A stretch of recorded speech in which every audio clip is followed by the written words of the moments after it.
So today it's time for yet another potential pitfall involving outcome research in pharmacology and in psychotherapy research. We've been focused, for simplicity's sake, on double-blind placebo-controlled trials. So you test a drug by giving it to some people, giving a placebo to other people, and neither the person taking the drug nor the person evaluating the outcome knows which one they got.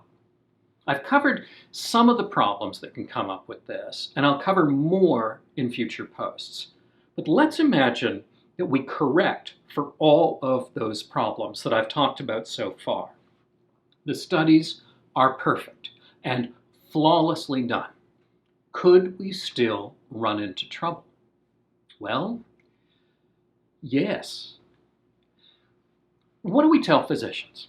We say you should base your practice not on your intuition, not on your gut feeling, but on the published literature. And that's good. Gut feeling is a lousy guide. The gut feeling was extracting blood from sick people makes them better, right? Bleed them. Actually, it doesn't. Homeopathic remedies work. The research? No, they don't. Vitamin C helps resolve colds faster. Actually, it doesn't. So gut feeling is a lousy guide to healthcare. Why has the average longevity shot up in the last 150 years? Well, largely it's because of science-based public health measures, a reliance on good research. So great. Base what you do, if you're a physician, on what the research says. That puts a big burden on research publishers. Look close and make sure that what you publish is valid. So let's do a placebo-controlled trial of a new medication, say an antidepressant, and we will do it brilliantly. We'll select the right population. We'll define our variables of interest and stick to them. We'll look for real effects, clinically significant improvement, not just statistically significant improvement. And we'll make sure that this double-blind trial really is double-blind. So this study is perfect. And the data show a nice big difference between the drug condition and the placebo condition. Looks like we've got an effective treatment. And we write it up and we take it to a publisher and they're delighted and they publish it. And physicians everywhere on earth can read it and they can make their own decisions about treatment. Okay, now let's do exactly the same thing again.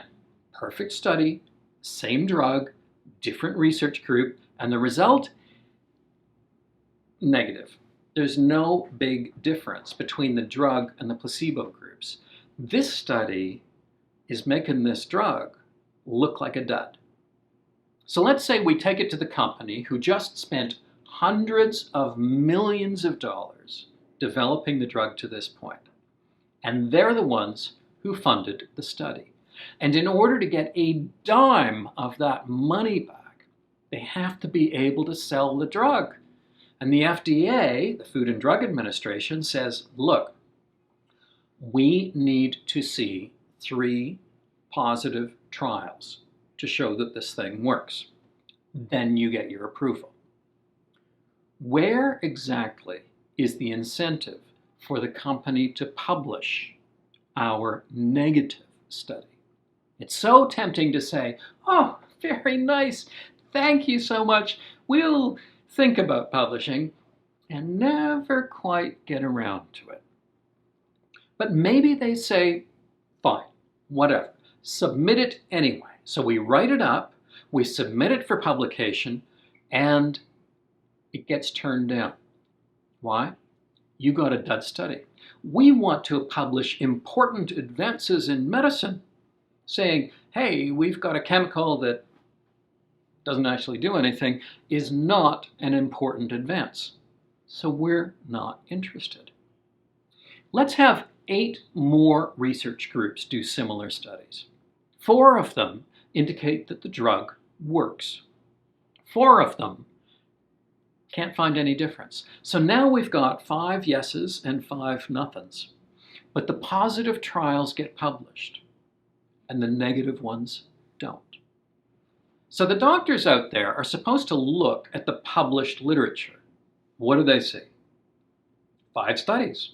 Every single one of them shows that this drug works. Well, that's a no-brainer. Prescribe it.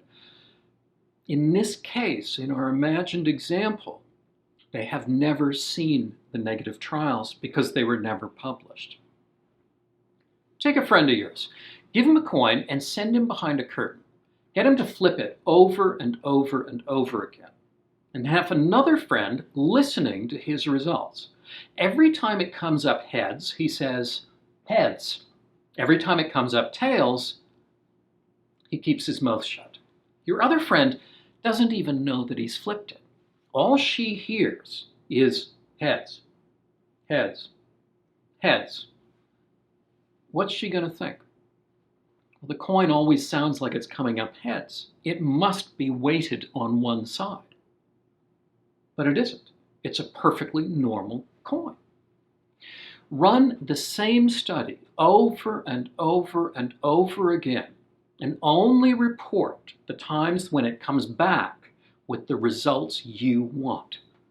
If that's all the physicians see, that's all they've got to go on. Now, there is another thing we can do. We've got these 5 positive trials. Let's publish them. And we've got 5 negative trials. It seems dishonest to just sit on that. We should publish them too. But the journals, they're not crazy for negative trials. So let's lump them together. Let's publish it as one paper. So now what have we got? 5 papers saying our new drug works great. 1 saying it doesn't. 5 to 1. Sounds pretty good. Let's prescribe it.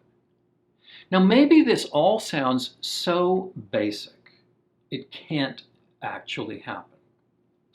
And in fact, it's not actually that cut and dried.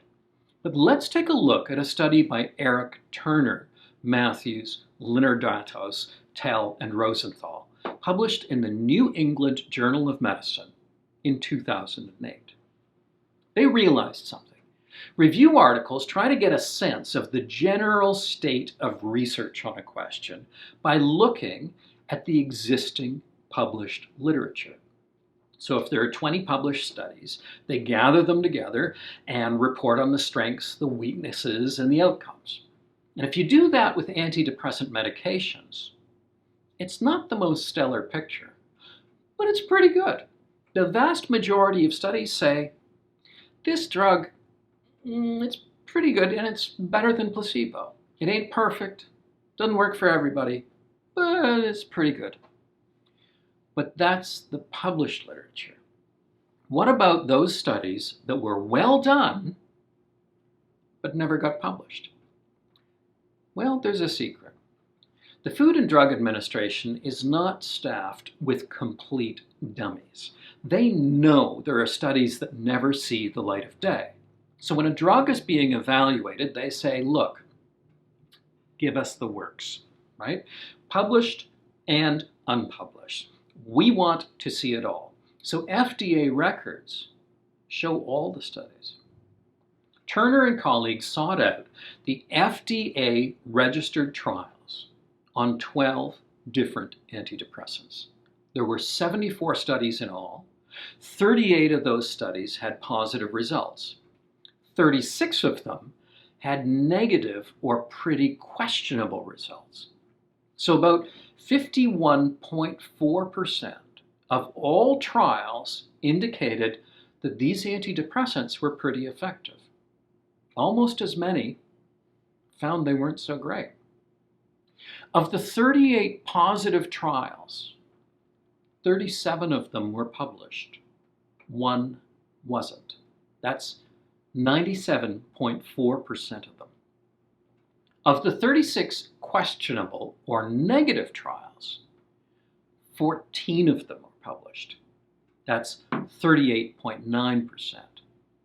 But of those 14 negative studies that did make it into the literature, 11 of them seemed to have been interpreted in an unrealistically positive light, to make what was a pretty lackluster outcome look like a positive outcome.